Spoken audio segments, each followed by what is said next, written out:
Hello everyone, तो देखो हम लोग 12 चैप्टर पढ़ेंगे permutation and combination. Permutation and combination, ठीक है।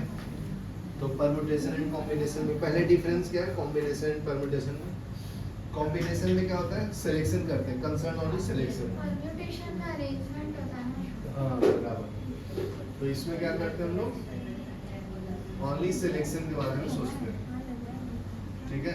परम्यूटेशन में अरेंजमेंट और सिलेक्शन दोनों, परम्यूटेशन में सिलेक्शन एंड अरेंजमेंट,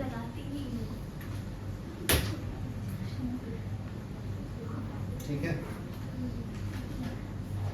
जैसे देखो, अगर कॉम्बिनेशन ए बी सी है, ए बी सी क्या हो गया कॉम्बिनेशन, तो इसको अरेंज कैसे कैसे कर सकते हो बताओ? A B B C A C, A B C, अच्छा हाँ ए C B, C D A, फिर बी को रख देता हूँ इधर, फिर ए सी, बी सी ए, और सी को ले लेता हूँ तो ए बी, फिर सी बी, बराबर है। तो ये आपका अरेंजमेंट हो गया, बराबर ना। तो ये क्या है, ये आपका कॉम्बिनेशन हो गया, ये परम्यूटेशन हो गया। तो कितने तरीके से अरेंज कर सकते हैं उसको परम्यूटेशन बोलते हैं, ठीक है। यहाँ तक क्लियर है ना? ओके। तो फंडामेंटल प्रिंसिपल है, इसमें हम टोटल मेनली काउंटिंग की तरह ही करते हैं अरेंज। तो फंडामेंटल प्रिंसिपल क्या है पहला इसका, देखो फर्स्ट इसका फॉर्मूला है फंडामेंटल प्रिंसिपल, ठीक है। तो फंडामेंटल प्रिंसिपल में क्या है, if one operation can be performed in M ways, if one operation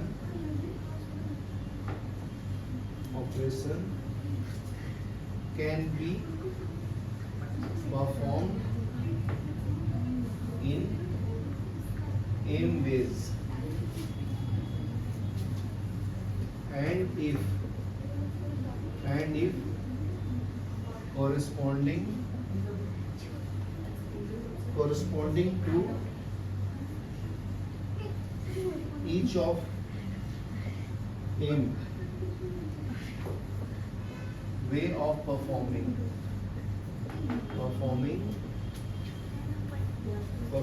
this operation, ठीक है। तो there are n way of performing a second operation, तो सेकंड ऑपरेशन को n वे से हम लोग परफॉर्म कर सकते हैं। So there are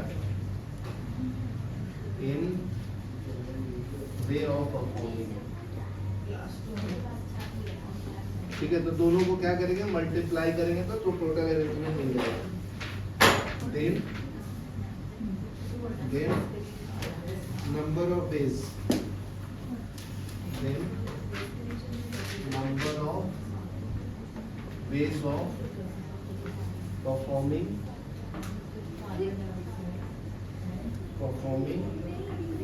two operations together is m into n, ठीक है। ये पॉइंट लिख लो, अभी एग्जांपल में करेंगे, फर्स्ट सेकंड एग्जांपल करो। तो अभी नेक्स्ट देखो परम्यूटेशन में, तो देख सकते हो परम्यूटेशन, तो इसमें क्या बोलते हैं, डेफिनेशन क्या है, each of the different arrangement can be made by taking some of all the things at a time, is called permutation. अगर एक टाइम लेना है तो उसको कैसे रिप्रेजेंट करेंगे, n p r से, n नंबर है, r सिलेक्शन कर रहे हैं सर, ठीक है। तो इसको हम लोग NPR बोलते हैं। तो इसका वैल्यू कैसे फाइंड करेंगे, NPR का बताया कोई, n factorial divided by n minus r factorial ना। C वाला में एक बार n फैक्टोरियल भी आ जाएगा। तो इसका क्वेश्चन देखो, in how many ways 5 person can occupy 3 vacant seat, ठीक है। 5 लोग हैं, टोटल इनका वैल्यू 5 है और r 3 है, तो NPR, तो 5p3, तो ये हो जाएगा 5 factorial divide by 5 minus 3 factorial, तो 5 फैक्टोरियल डिवाइड बाई 2 फैक्टोरियल, तो 5 into 4 into 3 factorial into 2 factorial divide by 2 factorial, इससे कैंसिल, तो ये 20 इंटू 3 60, तो 60 में से बैठा सकते हैं 3 लोगों को, ठीक है। तो ऐसे करो, बाकी का भी 8 करता हूँ, देखो 9 सॉल्व करता हूँ, बहुत इजी है, ध्यान से देखना बस। क्वेश्चन दिया find the value of n, np13 ratio n plus 1 p12 is equal to 3/4, ठीक है, बहुत सिंपल है। तो इसको मैं क्या लिख सकता हूँ, np13 divide by n plus 1 p12 is equal to 3/4। यहाँ तक क्लियर है, कोई डाउट है नहीं ना? तो इसको मैं कैसे लिखूंगा अभी बताओ, n factorial divide by n minus 13 factorial बराबर है, डिवाइडेड बाई, इसको लिखूंगा n plus 1 factorial divided by n plus 1 minus 12 factorial. यहाँ तक क्लियर है, इज इक्वल टू 3/4। अभी यहाँ से थोड़ा सोचना पड़ता है बस। यहाँ पे देखो अभी n factorial divide by n minus 13 factorial, ये क्या है, n प्लस 1 फैक्टोरियल इनटू ऊपर में जाएगा तो n माइनस 11 फैक्टोरियल, ये बराबर है। यहाँ तक क्लियर है ना? अभी ध्यान से देखो, बहुत सिंपल है। इसको माइनस करूंगा तो माइनस 14 माइनस 15 होता जाएगा, इसके आगे लिखूंगा तो क्या आएगा बताओ, इसके एक आगे लिखूंगा जी, तो ये क्या मिलेगा, n plus 1 into n factorial, ये समझा? ऐसे समझो, उल्टे समझो, इसमें माइनस करते हैं ना तो प्लस भी तो कर सकते हैं ना, तो प्लस करेंगे तो क्या आएगा बताओ, चाहे इसको ऐसे रखो n फैक्टोरियल, इसको लिखूंगा n plus 1 into n plus 1 minus 1 factorial, ये समझा? तो ये कैंसिल हो जाएगा, ठीक है ना, ये वाला इससे कैंसिल होगा, ये समझा? तो अभी देखो इसको मैं क्या लिखूंगा, n minus 13 into n minus 12 into n minus 11 factorial, ये समझा? ऐड करते गया, आगे लिख सकते हैं ना, पीछे लिख सकते हैं, तो into n minus 11 factorial is equal to 3/4, तो ये वाला इससे कैंसिल हो जाएगा, तो क्या है बच्चा बताओ, n plus 1 n minus 13 n minus 12 is equal to 3/4, यही लिखा है, इसी फॉर्म में लिखा है।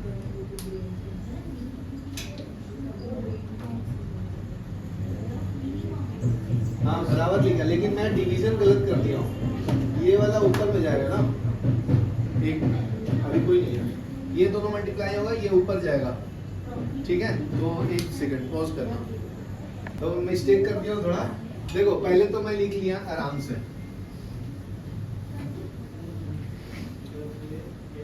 तो n फैक्टोरियल इंटू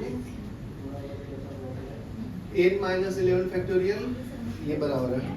अभी देखो इसको मैं ऐसे भी लिख सकता हूँ, इसके फॉर्म में प्लस में ना, n प्लस 1, ये n फैक्टोरियल रखो, इसको मैं लिखता हूँ n minus 11 n minus 12 n minus 13 factorial, नीचे में n माइनस 13 फैक्टोरियल है और n plus 1 factorial is equal to 3/4, तो ये वाला इसके साथ कैंसिल, तो ऊपर में बचा n factorial n minus 11 n minus 12 divide by n plus 1 factorial is equal to 3/4। यहाँ क्लियर है? n फैक्टोरियल नहीं है, हाँ बता रहा हूँ, नहीं है, कर रहा हूँ cancel, n factorial divide into n minus 11 into n minus 12 divide by n plus 1 n plus 1 minus 1 factorial, तो ये इससे कैंसिल, तो इज इक्वल टू 3/4, तो क्या मिलेगा, n minus 11 n minus 12 divide by n plus 1 is equal to 3/4। अभी solve करोगे, quadratic question आएगा ना, चलो सॉल्व करो।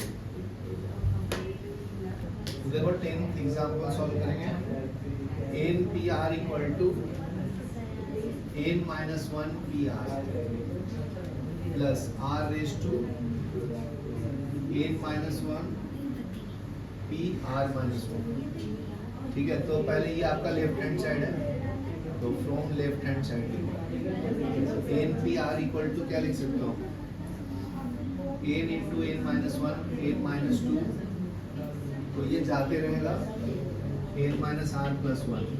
वो n minus R plus one कैसे आएगा? ये टोटल कितना है एन माइनस वन ना, ये देखो ये कितना है एन, तो इधर माइनस करूंगा तो कितना आएगा आर माइनस वन आएगा,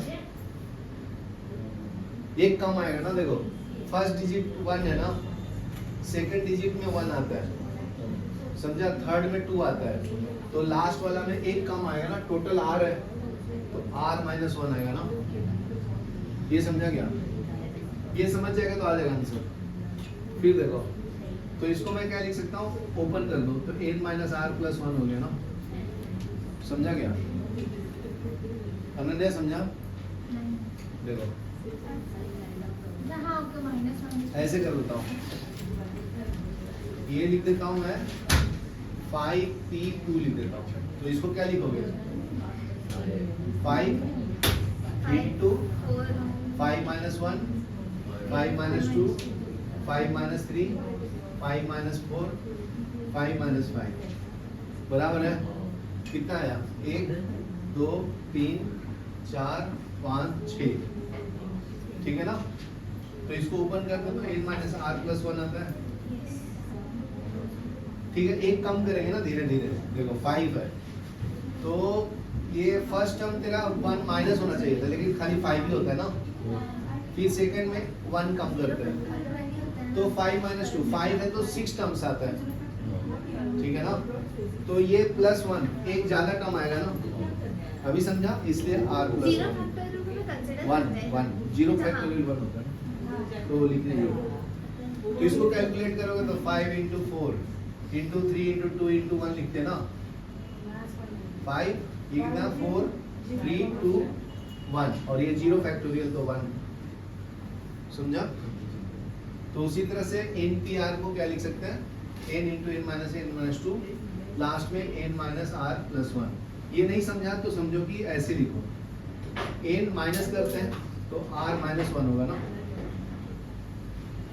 अभी देखो राइट हैंड साइड वाला, right hand side n minus one P R plus r raise to n minus one P R minus one. तो इसको मैं लिखते जाता हूँ, तो इसको क्या लिखूंगा बताओ, n minus one, first term n minus one ही होगा ना, second term n minus two हो जाएगा, n minus three dot dot dot n minus one, फिर क्या करूँगा bracket r minus r minus one. तो ये कितना आएगा बताओ, ये वाला ओपन करो, n minus one minus r plus one, बराबर है, ठीक है। इसको क्या लिखूंगा, ये समझ में आया ना। देखो ये लेफ्ट हैंड साइड वाला सॉल्व किया, ये राइट हैंड साइड वाला ये सॉल्व कर रहा हूँ। बट सर ये नीचे क्यों नहीं, आपने बाजू में क्यों लिखा है? इसको नहीं वो r वो नीचे क्यों नहीं आया? नहीं, इसको एक्सपेंशन फॉर्म में लिखना है, सॉल्व थोड़ी कर रहा हूँ। एक्सपेंशन फॉर्म में भी ऐसे लिख सकते हैं, दो तरीके से लिख सकते हैं, एक डिवाइडेड फॉर्म में और एक एक्सपेंशन फॉर्म में।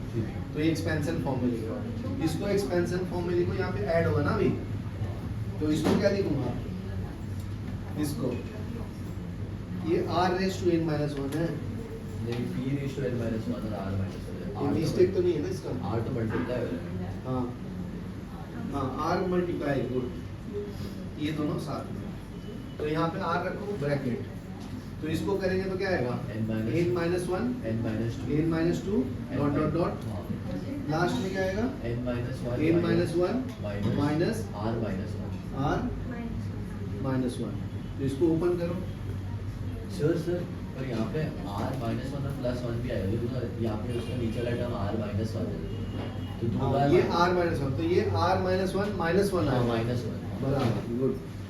तो इसको माइनस टू लिखो, तो ये क्या आएगा n minus one plus r plus two minus r plus two. हाँ, तो अभी ये सॉल्व करोगे तो n minus r plus one, बराबर है, हाँ बराबर है, ठीक है। तो अभी ये दोनों में से क्या कॉमन ले सकते हैं, n माइनस आर सब में कॉमन है सब में देखो n माइनस इसको सॉल्व करेंगे तो ये क्या मिला था, ये कैंसिल हो जाएगा, n माइनस आर ना, सब में n माइनस आर कॉमन है बराबर ना। हाँ। ये समझ में आ रहा है क्या? तो देखो ये तो पूरा पार्ट कॉमन है ना, हाँ, ये वाला right. लास्ट वाला खाली बचेगा, तो इसमें कॉमन ले लिया तो n minus one, n minus two, n minus three, इसमें क्या बचेगा जी, n माइनस आर, और उसमें r into n minus R plus n minus R plus one, ठीक है।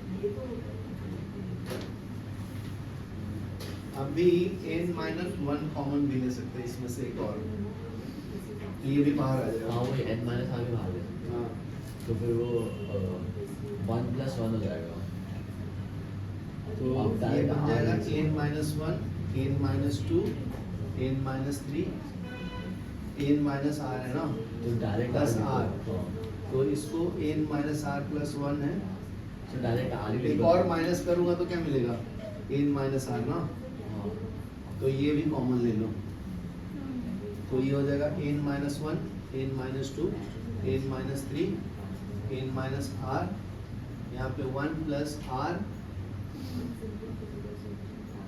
ठीक है, और इसको क्या लिख सकता हूँ और n minus R plus one,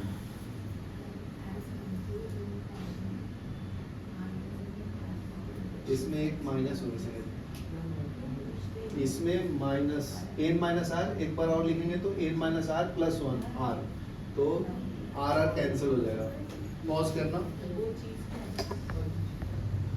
ठीक है। तो n माइनस आर लास्ट है, तो एक स्टेप पहले क्या लाएंगे, n minus R plus one, तो ये कॉमन क्या आ जाएगा, n into n minus one, n minus two, n minus three, और ये वाला भी टर्म कॉमन है यहाँ तक, तो यहाँ आ जाएगा n minus R plus one, तो इसमें क्या बचा फर्स्ट टर्म में n माइनस आर, इसमें क्या बचा प्लस आर, तो कैंसिल हो गया ना, तो ये n मल्टीपल में ना, तो अरेंज करके लिख सकता हूँ ना इसके बाद, n into n minus one, n minus two, n minus three, आ गया ना आंसर, यही है ना आंसर, चेक करो देखो, इसको एक्सपेंड किया तो यही है ना, तो आ गया left hand equal to right hand side, लिख लो।